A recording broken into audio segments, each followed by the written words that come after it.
Okay. So நான் வந்து ஏற்கனவே சொன்ன மாதிரி ஹீட் தொடங்க போகிறேன். ஹீட்டில் வந்து நான் உங்களுக்கு ஏற்கனவே சொல்லியிருந்தேன் தானே, இங்கே இதில் தெரிஞ்சிருக்கும். ஹீட் வந்து ஹீட் ப்ராக்டிக்கல் இப்போ உங்களுக்கு கொஞ்சம் கஷ்டமாக இருக்குன்னு சொன்னதால் நான் ஹீட் தொடங்குறேன். ஹீட்டில் வந்து 24வது ப்ராக்டிக்கல். என்னடா ஹீட்டில் அதுக்கு முன்னம் இப்போ கடைசியாக 2017 தான் நான் அப்டேட் பண்ணியிருக்கேன். நான் இப்போவும் பார்த்தேன்னா 2017 ப்ராக்டிக்கல் ஹேண்ட்புக்கில் வந்து எக்ஸ்பெரிமெண்ட் 22-23 இருந்தது, நான் பார்க்க இருந்தது. பட் உங்களுக்கு அந்த எக்ஸ்பெரிமெண்ட் நம்பர் தேவையில்லை. என்னென்னா 24-23 என்ன பிரச்சனைனா மெர்க்குரி யூஸ் பண்ணப்பட்டிருக்கு, ரசம். அது வந்து எங்களுக்கு தெரியும், அது வந்து டேஞ்சர். ஸோ அது வந்து நாங்கள் பாவிக்கிறத தவிர்க்கிறோம் பண்ணிவிட்டு அந்த ப்ராக்டிக்கலெல்லாம் கேன்சல் பண்ணி போட்டாங்க. 23 பேட்சின்ற எக்ஸாமில் அது கேன்சல் பண்ணி இருந்தது. நான் 23 பேட்ச், ஸோ அதில் கேன்சல் பண்ணப்பட்டு இருந்தது. ஸோ அதால் எனக்கு தெரியும். ஸோ அந்த இது வந்து கேன்சல் ஆகிட்டு. ஸோ எக்ஸ்பெரிமெண்ட் 22ன்றது என்னது, முதலாக அந்த குயில் டியூப்பை யூஸ் பண்ணி செய்கிறது. அடுத்தது வந்து கன்ஸ்டன்ட் ப்ரெஷர், சார்ல்ஸ் லோ தான், அதுவும் கன்ஸ்டன்ட் ப்ரெஷரில் இருக்கல வால்யூமோட டெம்பரேச்சர் வி ப்ரொபோஷனல் டி தான். அதுக்காக ஒரு ப்ராக்டிக்கல் இருந்தது. அதுலேயும் வந்து மெர்க்குரி யூஸ் பண்ண வேண்டி வந்தது. அது என்னென்றால், இப்போ நீங்கள் கேட்கலாம் தெர்மோமீட்டர் மெர்க்குரி தான் என்னாண்டு. தெர்மோமீட்டருக்குள்ள மெர்க்குரி வெளியில் வர்றதுக்கான சான்சஸ் குறைவு. அது மெட்ட மெர்க்குரி என்னென்னா சில நேரம் உடஞ்சிட வெளியில் வந்துடும். ஸோ அந்த பிரச்சனைக்கான தெர்மோமீட்டர் உடைக்கலாம் தாண்டா, அப்படி பார்த்தா ஒன்றும் செய்யலாதானே. இதில் வந்து அது வந்து நாங்கள் மெர்க்குரி விட வேண்டிய சில சிச்சுவேஷன் இருந்ததால் அது வந்து சில நேரம் வெளியில் விழுந்தால் அது வந்து சூழலுக்கு பாதிப்பு, எங்களுக்கு பாதிப்பு, உயிர் சேதம்ன்றதால அப்படி நடந்தது. ஸோ அந்த விளக்கம் எங்களுக்கு தேவையில்லை. நாங்கள் டிரெக்டாக இதுக்கு போவோம். 24வது ப்ராக்டிக்கல் என்னென்றால், முதலாவது வந்து நீங்கள் என்னத்தை இதில் நோட் பண்ணணுமென்றாடா, ப்ராக்டிக்கல் என்றுட்டு ப்ராக்டிக்கலை மட்டும் இப்போ ப்ராக்டிக்கல் நீங்கள் வந்து படத்தை மட்டும் ஞாபகம் வச்சுருந்தா ஓகேன்னு நான் உங்களுக்கு சொல்லியிருக்கிறேன். அது ஓகே, படத்தை மட்டும் ஞாபகம் வச்சுருக்கிறதும் ஓகே தான். ஆனால் என்னென்னா படம் மட்டும் பண்ணி இருக்கக்கூடாது. நாங்கள் வந்து அது ஏன் செய்கிறோம்னு முதலாக தெரிஞ்சிருக்கணும். இங்கே அரவாசி பேருக்கு படம் ஞாபகம் இருக்குது, ஆனால் ஏன் செய்கிறோம்னு தெரியாமல் ப்ராக்டிக்கலை படிச்சுட்டு போயிடும். ஸோ முதலாவது நாங்கள் சின்னல படிச்சுட்டுமே தெரியுமா, இப்போ என்ன பரிசோதனை என்னட்டு உங்களோட ஸ்கூலில் இப்போ எழுதுறீங்களோ தெரியாது. நாங்கள் முந்தி 6ஆம் ஆண்டு 7ஆம் ஆண்டு இருக்கைகளெல்லாம் செஞ்சுருக்கிறோம். Aim requirements operators means required things, method, observation, conclusion. தமிழ்லேண்டா தமிழ் நீங்கள் பார்த்தாலே இப்போ தேவையான பொருட்கள், பரிசோதனை முறை, அந்த அது வந்து நீங்கள் அதான் அதை ஏன் செய்கிறது, அதை ஏன் எழுதுகிறோம்ன்றால் அதை எழுதி அதுக்கு சரி போட்டு எல்லாம் காட்டி படங்கீறி ப்ராக்டிக்கலுக்கு ஒரு கொப்பி வச்சு அதெல்லாம் செஞ்சுருப்போம். அதை ஏன் செய்கிறோம்ன்றாடா, ஓகே என்னத்துக்கு இந்த ப்ராக்டிக்கலை செய்கிறோம்ன்றது எங்களுக்கு எய்ம் தேவை. எங்களோட கிளாஸ்ன்ற பேரும் எய்ம் தான். ஸோ இலக்கு. ஸோ அது என்னென்றால் இதில் வந்து என்னென்னா சார்ல்ஸ் லோவை வெரிஃபை பண்ண போகிறோம். சார்ல்ஸ் லோண்டா முதல்ல என்ன பார்ப்போம். சார்ல்ஸ் லோவை வெரிஃபை பண்ணுறது, அதான் to verify the relationship between pressure and the absolute temperature of gas at constant volume. அதாவது மாறா கனவளவில் வாயு ஒன்றின் அமுக்கத்திற்கும் தனிவெப்ப நிலைக்கும் இடையான தொடர்பை வாய்ப்பு பார்த்தலன்னு கிடக்குது. ஸோ அது எங்களுக்கு நார்மல் ஒன்றுமே இல்லை. Temperature proportional to pressure or pressure proportional to temperature ரெண்டுமே ஒன்று தான்.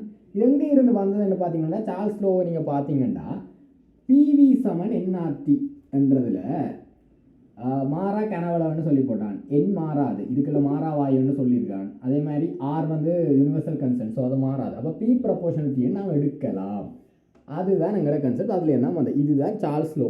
இதுதான் பேசிக்காக அவர் சொல்லியிருக்கார், சார்ல்ஸ் சொல்லியிருக்கார். ஸோ அதில் வந்து இப்போ முதலாவது நாங்கள் பார்க்க வேண்டிய தேவையான பொருள், ஆஃப்கோர்ஸ் இதுதான் எங்களுக்கு தேவை. நீங்கள் இந்த படத்தில் நான் ஏற்கனவே சொன்ன மாதிரி இப்படி ஏதாவது ப்ராக்டிக்கல் ஏதாவது உங்களுக்கு தேவைப்பட்டுச்சுன்னா ஒன்று நீங்கள் பார்க்க தேவையில்லை, படத்தில் என்ன போடுறது, படம் வந்து உங்களுக்கு ஞாபகம் இருக்கும். இதில் நீங்கள் முதலாவது பார்க்க வேண்டியது சார்ல்ஸ் லோவா, ப்ரெஷரை டெம்பரேச்சரோட கம்பேர் பண்ண போகிறோமா, அப்போ என்னது வால்யூமை கன்ஸ்டண்ட்டாக வச்சுருக்கிறோமா, வால்யூம் கனவளவை கன்ஸ்டண்ட்டாக வச்சுருக்கிறோமா, அதாவது கன்ஸ்டண்ட்டாக மாறாமல் இருக்கிறது, மாறிலியாக வச்சுருக்கிறோம், கனவளவை மாறிலியாக வச்சுருக்கிறோம்.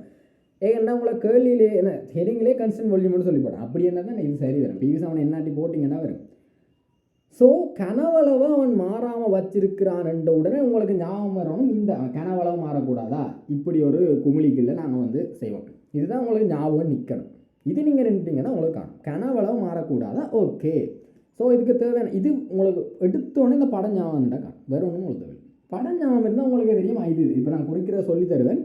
படம் குறிக்க தெரியணும், அது குறிக்க தெரிஞ்சால் தான் இதுக்கு என்னென்ன பொருள் யூஸ் ஆகுதுன்னு உங்களுக்கு ஈஸியாக கண்டுபிடிக்கலாம். இப்போ தேவையான பொருட்கள் அண்டு இதெல்லாம் தேவையான பாடமாக்கி எங்களுக்கு எந்த பிரயோசனமுமே இல்லைடா. நீங்கள் செய்ய வேண்டியது ஒண்டா பார்த்து இந்த படத்தை டக்குன்னு மைண்டில் போட்டிங்கன்னா டக்குன்னு ஓகே இது தேவையான படம் வந்து கொஞ்சம் சொத்தியாக தானே இருக்குன்னு நினைக்கிறேன், அதெல்லாம் கண்டுக்காதீங்க.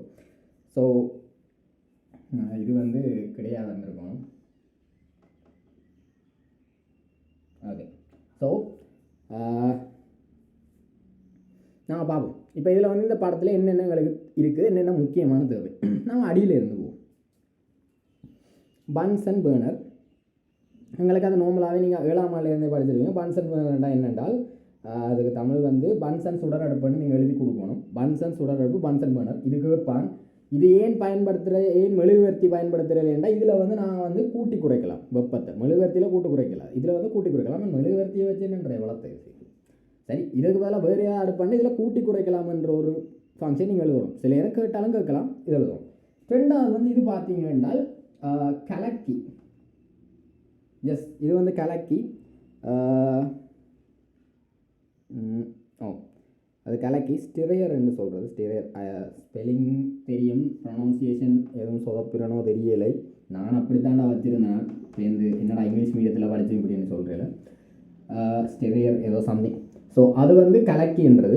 அது என்னத்துக்கு பயன்படுத்துறது என்றால்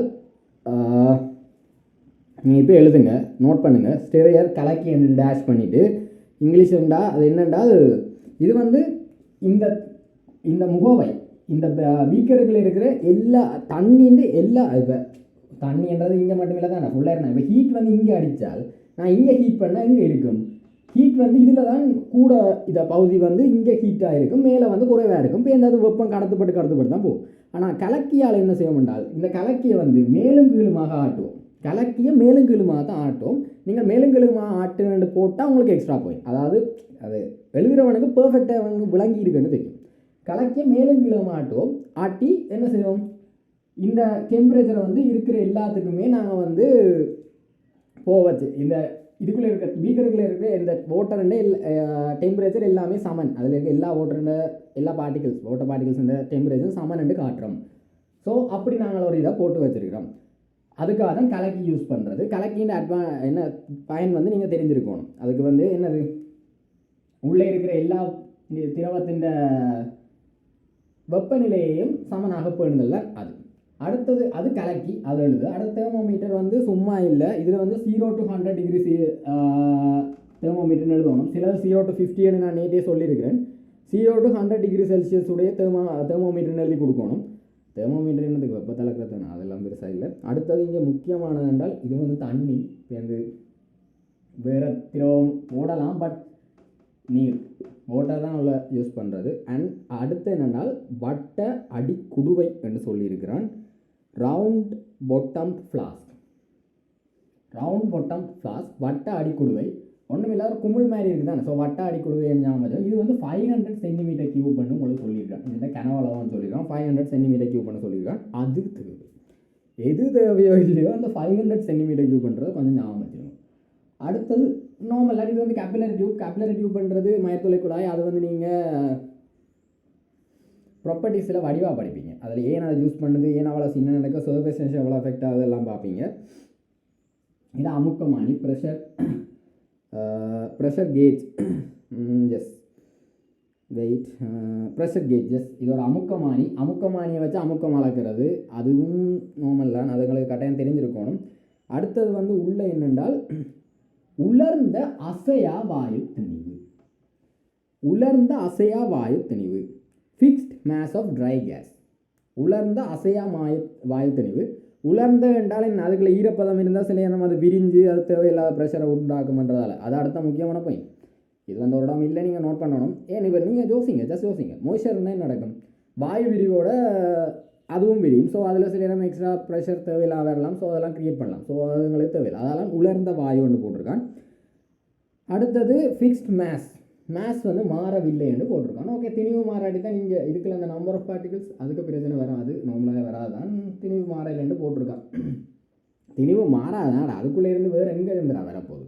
திணிவு மாறாத, ஸோ மாறா திணிவுன்னு போட்டிருக்கான். ஸோ அதை ஒருக்கா பார்த்து வைங்க. இவ்வளவு நீங்கள் எழுதியிருக்கணும். இது உங்களுக்கு தெரிஞ்சிருக்கணும். அதை விட முக்கியமாக இங்கே ஒரு சாமான் வயர்கேஜ். வயர்கேஸ் என்ன சொல்கிறது, கம்பி வலை. மற்ற இது ட்ரைபோட். இது வந்து முக்காவி நினைக்கிறேன். எஸ், இது முக்காவி.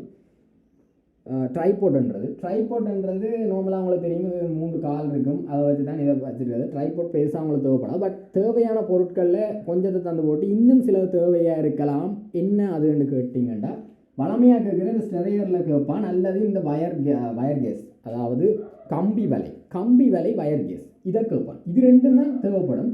கம்பி வலையை அவன் சில படத்தில் குறிக்க மாட்டான். குறிக்காமல் தந்துட்டு இதில் ஒன்று இன்னும் காணையில் அதோட குறித்து காட்டணும்னு சொல்லுவான். கம்பி வலை கட்டாயம் தேவை. அதுக்கு விளக்கம் என்னென்னால், இந்த கம்பி வலை தான் நான் வந்து இல்லை ஹீட் பரவன் தானே, இந்த ஹீட் வந்து இதில் தான் விழப்போகுது. அதை இங்கால ஸ்ப்ரெட் பண்ணுறதுக்கு, அதாவது கம்பி வலையின் பயன்பாடு என்னென்றால், ஹீட்டை வந்து யூனிஃபார்மாக இந்த அடிப்பகுதி, இந்த பீக்கர்ன்ற பொட்டமுக்கு யூனிஃபார்மாக அதை வந்து ஹீட்டை சப்ளை பண்ணுறது.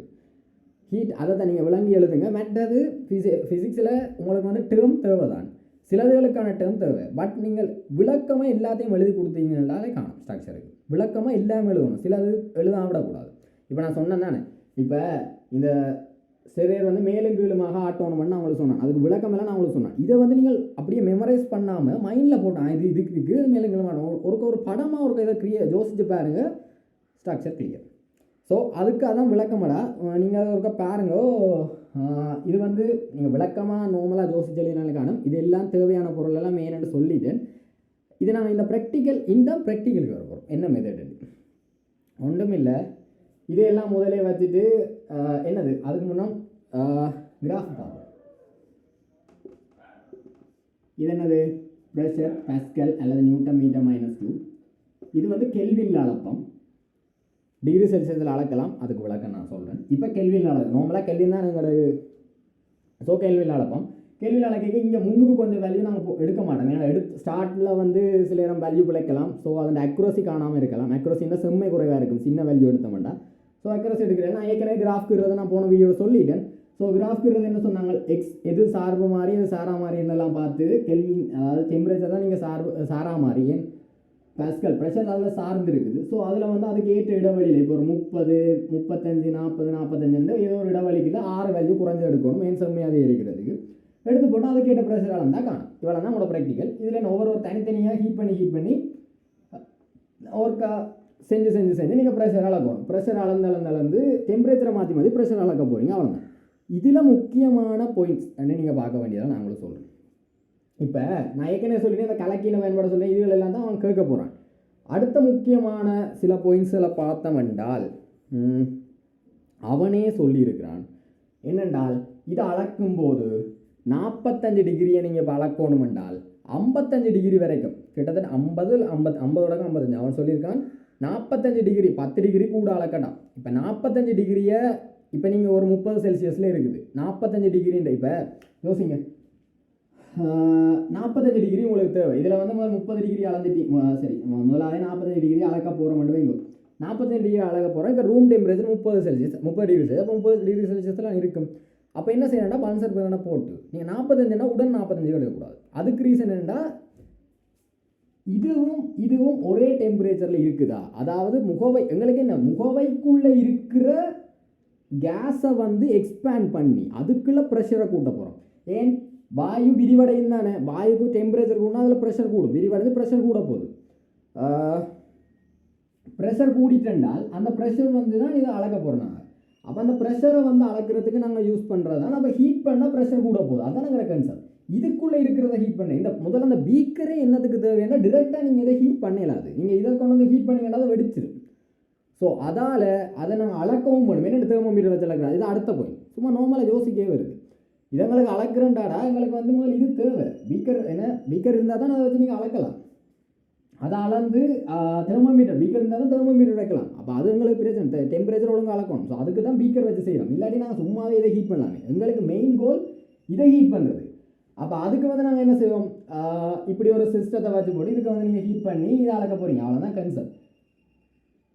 இப்போ நான் என்ன சொல்ல வந்தேன்னா மறந்துட்டேன். ஓகே, என்னென்றால் இப்போ ஹீட் இப்போ வந்து 45 டிகிரி அளக்கணும். 30 டிகிரி ரூம் டெம்பரேச்சரில் இருக்குது. 45 டிகிரி அளக்கிறதுக்கு நாங்கள் இப்போ டிரெக்டாக 45 சொல்லலாது. ஏனென்றால் இப்போ சில நேரம் இந்த டெம்பரேச்சரில் இந்த தண்ணி வந்து 45 இருக்கலாம், இது 45 இருக்காது. விளங்குதா? தண்ணி வந்து 45 டிகிரியாக இருக்கலாம், இது 45 ஹீட்டாக இருக்காது. ஏன், ஹீட் ஆகிறதுக்கு டைம் எடுத்துருக்கலாம். ஸோ இந்த நீரும் இந்த முகவையும் வந்து ஒரே டெம்பரேச்சரில் இருக்குன்றதை என்னென்னு உறுதிப்படுத்துவீங்க. அது வந்து சமநிலையில் ஒரே டெம்பரேச்சரில் இருக்குண்டு. சமநிலையில் இருக்கண்டா இதுவும் ஒன்றா இருக்கணும். அது என்னென்றால் நீங்கள் 45 உடனே ஹீட் பண்ணிங்கன்னா அப்படி வராது. 45 உடனே ஹீட் பண்ணால் அது வராது.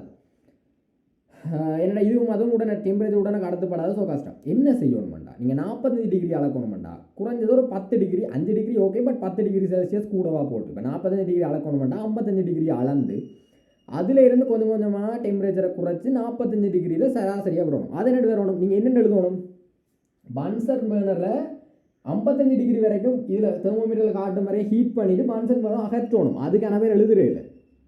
பாயிண்ட் செய்முறையில் அதுவும் ஒன்று தான். பன்சன் பர்னர் பன்சன் அல்ல நிப்பாட்டணும். பன்சன் பர்னர் நிப்பாட்டாமல் என்னன்ற ஹீட் குறையும். எல்லாம் சின்ன சின்ன பாயிண்ட்ஸ் கவனிக்கணும். அப்போ பன்சன் பர்னரை நிப்பாட்டிட்டு இந்த 55 இருந்து அப்படியே 45 குறையும். அப்போ தண்டவாளில் குறைஞ்சு 45 இருக்கு. இந்த இது வந்து ஸ்டேபிளாக இருக்கணும். 45க்கு சரியாக நேரம் அசையாமல் இது இருக்கணும். தெர்மோமீட்டர்னா அந்த ரசம் வந்து சரியாக 45 அசையாமல் இருக்கும்போது ப்ரெஷராக அளக்கும். இதுதான் செட். அப்போ நீங்கள் என்ன செய்வீங்க, 30 டிகிரிக்கும் 30 டிகிரி பெருசாக 30 அளக்கிறே இல்லை. நான் ஏற்கனவே சொன்னேன் டெம்பரேச்சர் என்னென்ன குறைவாக இருக்கீங்கன்னு. அதான் இதில் வந்து நான் நோட் போட்டு கொடுத்தேன். நீங்கள் ஒரு 45 தொடங்க. 45, 55, 65, 75, 85, 95 அப்படி போகலாம். 100க்குள்ளே தானே போங்க. அதுக்குள்ளே போங்க. இதில் வந்து நான் ஏற்கனவே சொன்னேன் டோட்டலில் வரணும். என்னென்னா அதுக்கு ரூம் டெம்பரேச்சரோட குறைவாக என்னென்ற அளவுக்கு நான் ஃப்ரீசருக்கு அவ்வளோ வைக்க போகிறோம் இல்லையே. ஸோ அதால் அந்த டோட்டல் வரும். ஸோ 45, 55 போவோம். அப்போ 45 அளக்கிறதுக்கு என்னது 55க்கு போயிட்டு குறை வரும். அடுத்தது இப்போ கேட்பீங்க 95 என்ன செய்யறது. அதுக்கு நீங்கள் வேணுமெண்டா ஓகே 95 பிரச்சனை இல்லை. நாங்கள் வந்து 5 கலப்போம். இப்போ நான் சொன்னாலும் இந்த எக்ஸ் வந்து அந்த நேட்டியம் வீடியோ கட்டாயம் பார்க்கணும். பேசிக் எக்ஸ் வந்து அந்த ஒரே ஒரு இடைவெளியில் வரணும்னா அவங்களுக்கு சொன்னேன். அதாவது சாரா மாதிரி வந்து ஒரே இடைவெளியில் வரணும். ஸோ அதுக்கேற்ற வேலை கலப்போம். 55லேருந்து வந்தால் 45 அப்படி 55க்கு போயிட்டு 45 வரணும். அப்போ 65 அளக்கணும்னே செய்யணும். 75க்கு போயிட்டு 65க்கு அப்படியே வரும் மட்டும் கொஞ்சம் நாங்கள் வெயிட் பண்ண தான் வேணும். எதுவுமே பொறுமையாக இருந்தால் தான் கிடைக்கும். ஸோ அப்படி தான் செய்யணும். இது அது கட்டாயம் நீங்கள் எழுதியிருக்கணும். அது வந்து முக்கியமாக அதில் எழுத வேண்டிய 2 பாயிண்ட், அந்த 55 கூடி குறையணும். மற்றது இந்த பன்சன் ரிமூவ் பண்ணுற எழுதுறது நல்ல. பட் அதை விட முக்கியம் என்றால் என்னென்னா இந்த மெர்க்யூரி வந்து உள்ளே இருக்கிற அந்த ரசம் வந்து என்ன ரெஸ்ட்டில் இருக்கும். அதை நீங்கள் போடணும். அது வந்து ஓய்வில் இருக்கணும். 45 டிகிரியில் சரியாக ஓய்வில் இருக்கையில் தான் சமநிலை பேணப்படுது. உங்களுக்கு என்ன கேட்பான் என்றால் அதான் இந்த தெர்மோமீட்டரும் இதுவும் ஒரே இதில் சமநிலையில் இருக்குதா, ஸ்டேபிளாக இருக்குதா என்றது என்னென்று நீங்கள் கண்டுபிடிப்பீங்க. அதை என்னென்று உறுதிப்படுத்துவீங்கன்னு கேட்டிங்கன்னா நீங்கள் இந்த பாயிண்ட் எழுதி கொடுக்கணும். அந்த 55 குறைச்சது. மற்றது அடுத்தது வந்து என்னென்றால் நாங்கள் வந்து எடுத்த உடனே பன்சன் பண்ணுற உச்சியில் விட்டெல்லாம் செய்யக்கூடாது. சமைக்கலடா, சமைக்கிறாக்களுக்கு தெரிஞ்சிருக்கும். நீங்கள் பார்த்துருந்தா இல்லை குக் வித் கோமலை பார்த்தாலே தெரிஞ்சிருக்கும். அது வந்து நான் என்ன செய்வோம், சமைக்கலையே வந்து கூட்டி விட்டோம்னா அது கறிக்கிடும். ஏன் கருகுது எங்களுக்கே தெரியாது. எந்த இடத்துல எவ்வளோ ஹீட் போயிடும் டக்குன்னு போயிடும். அப்போ நாங்கள் மிதமான சூடில் வைக்கணும். அதுவும் இதையும் மிதமாக தான் அதை சூடு பண்ணி என்னது பொறுமையாக இதை ஹீட் ஏறி கொண்டு போகணும். அதுக்கான ரீசன் என்னென்றால் அக்குரேட் வேல்யூ, அதோட செம்மையான வேல்யூவை, செம்மை என்றால் அக்குரேட், ஸோ அக்குரசி செம்மையான வேல்யூ, சரியான கரெக்டான வேல்யூவை எடுக்கிறதுக்காக ஸ்லோவாக தான் ஹீட் பண்ணிவிட்டு அங்கேருந்து எடுக்கணும். அது முதலாவது. அந்த பாயிண்ட் நீங்கள் நோட் பண்ணணும். அடுத்த பாயிண்ட் வந்து இதுக்குள்ளே இருக்கிற இதெல்லாம் நான் சொல்கிறதெல்லாம் பாஸ்ட் பேப்பரில் வந்த கேள்வியை நீங்கள் யோசிச்சும் செய்யலாம். பட் நான் இது ஏற்கனவே சொல்கிறேன், சும்மா சொல்கிறேன். இதுக்குள்ளே இருக்கிற ஹீட்டு இது வந்துடா தண்ணிக்குள்ளே இருக்குது. சரி, இது தண்ணிக்குள்ளே இருக்குது. நாங்கள் வந்து இங்கே தான் ப்ரெஷர் ஆகிற இது இருக்குது. ப்ரெஷர் கேஜ் வந்து இங்கே இருக்குது. நாங்கள் என்ன செய்கிறோம், இங்கே இருந்து ஹீட் பண்ணி தான் நாங்கள் செய்ய போகிறோம். அப்போ தண்ணி இதை ஹீட் பண்ணுது, இது அங்கே ஓப்பன். இது தண்ணியோட டிரெக்டாக தொடுகையில் இருக்குது.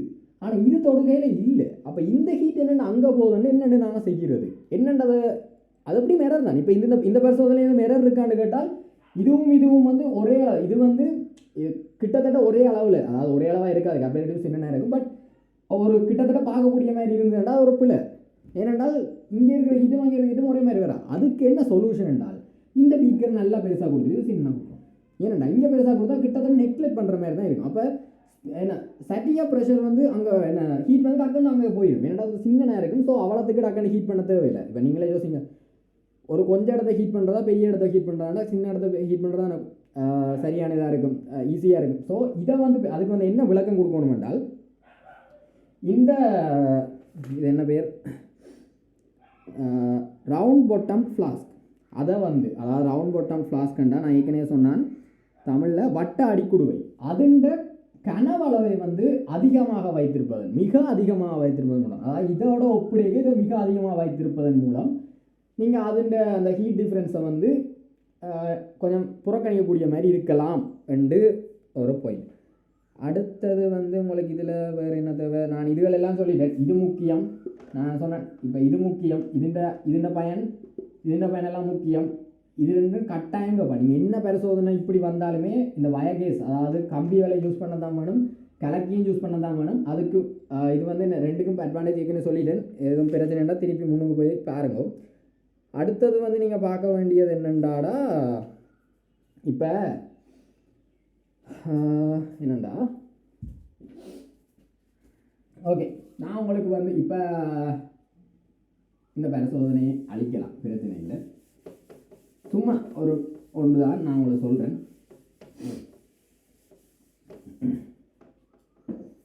என்னண்டா இதில் வந்து கெல்வினுக்கும் ப்ரெஷர் வந்து நியூட்டன் மீட்டர் -2 என்றால் இது வந்து டெம்பரேச்சர் கெல்வினாக இருக்கல இப்படி கிராஃப் வந்து பார்த்தனாங்க 0லேருந்து கூடுமட்டு. ஆனால் ப்ரெஷர் வந்து நியூட்டன் மீட்டர் -2 இருக்கீங்க, இங்கே வந்து டெம்பரேச்சர் டிகிரி செல்சியஸாக இருந்தால் என்ன வரும், கிராஃப் இப்படி வரும் -273. நீங்கள் இங்கே அளக்குற என்னது 35 45 அளப்பீங்க. இந்த கிராஃப் சரியா என்று கேட்டிங்கண்டா பவுஸ் பண்ணிவிட்டு நீங்கள் வந்து யோசிச்சு பாருங்கள், வீடியோ பாஸ் பண்ணிவிட்டு இந்த கிராஃப் சரியா யோசிச்சு பாருங்கள். யோசிச்சு பார்த்தா உங்களுக்கு தெரியும் இந்த கிராஃப் வந்து பிழை தான். ஏனென்றால் ஏதோ ஒரு கிளாஸ் பேப்பர் தான், அதில் வந்து என்ன பிரச்சனை வந்திருந்தது என்றால் 273 எங்கே இருக்குது, 30 எங்கே இருக்குது, -273 தான்டா. இப்போ -273 டிகிரி செல்சியஸ் தான் 0 கெல்வினுக்கு சமம். ஸோ ஏன் நாங்கள் என்ன பார்த்தோம், நாங்கள் 0 கெல்வின்ன்றது 273 டிகிரி, என்ன 0 டிகிரின்றது 273 கெல்வின். ஸோ -273 டிகிரி செல்சியஸ் தான் 0 கெல்வின். அப்போ அது அங்கே இருக்குது, உங்களோட 30-35 கிடையாது. அது எங்கே இவ்வளோ ரேஞ்சு தான் நீங்கள் பின்னுக்கு போகணும்.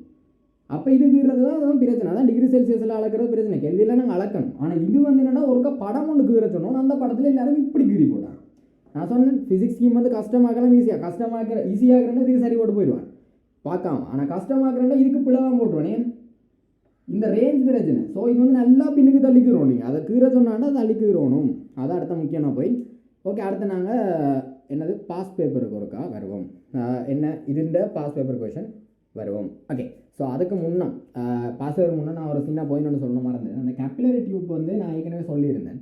அது ஏன் நாங்கள் கேப்பிலரி டியூப்பை யூஸ் பண்ணுறேன்னு யோசிச்சிங்களோ, கேப்பிலரி டியூப்பை ஏன் யூஸ் பண்ணுறோம், அதாவது வந்து மைத்துளை குழாய் அதை ஏன் யூஸ் பண்ணுறோம் வெளியில் வந்து நாங்கள் அந்த பல்புக்கு மேலே ஏன் பெருசாக யூஸ் பண்ணாமல் சின்னனாக யூஸ் பண்ணுறோம் என்றால், நான் ஏற்கனவே சொன்னது தான் பீக்கருக்கு வெளியில் அதாவது அந்த பாத்திரம் முகவைக்கு வெளியில் வந்து இருக்கிற அந்த ஏர் வாயுவின் அளவை குறைப்பதற்கு என்றது ஒரு பாயிண்ட். அது நீங்கள் கட்டாயம் சொல்லணும். ஏன்னா நான் இப்போ முதலே அதை தான் சொன்னோம், அதை நெக்லெக்ட் பண்ணுறதுக்கு அதாவது சின்ன நேரம் தான் நீங்கள் இதை பெருசாக கொடுக்கணும். அதான் எங்களோட ரீசன். ஓகே. இதில் வந்து நீங்கள் பார்க்க வேண்டிய பாஸ் பேப்பர் வந்து 2015 செய்யலாம், டிரெக்டாக ப்ரெஷர் ரெண்டு போடாமல் இருக்குது. அடுத்த வந்து 2010 2001 அது வந்து சேச்சுரேட்டட் வேப்பர் ப்ரெஷரோட சம்மந்தப்பட்டு இருக்குது. கொஞ்சம் யோசிச்சு செய்யலாம். கன்செப்ட் இதுதான். அந்த கலக்கி யூஸ் பண்ணுறதெல்லாம் மேலே போட்டுக்கிறது நீங்கள் ஒருக்கா பாருங்க. 2015 செய்யலாம். இது ரெண்டில் ட்ரை பண்ணலாம். 2010 ட்ரை பண்ணுறது ஓகே. சேச்சுரேட்டட் வேப்பர் ப்ரெஷர் உங்களுக்கு சப்போஸ் பேப்பரை கஷ்டமாக்கிட்டே என்ன சரி. ஸோ இதாண்டா ஓகே. அடுத்த வீடியோவில் பார்ப்போம். அடுத்தது எக்ஸ்பெரிமெண்ட் 25 தான் கொண்டு போவேன். ஓகே நாங்கள் அது பார்ப்போம். அது 25 ஓகே தான் செய்யலாம். அது கொஞ்சம் விளங்கணும், நான் உங்களுக்கு விளங்கப்படுத்துவோம், பிரச்சனை இல்லை. ஸோ ஓகேடா, பாய்.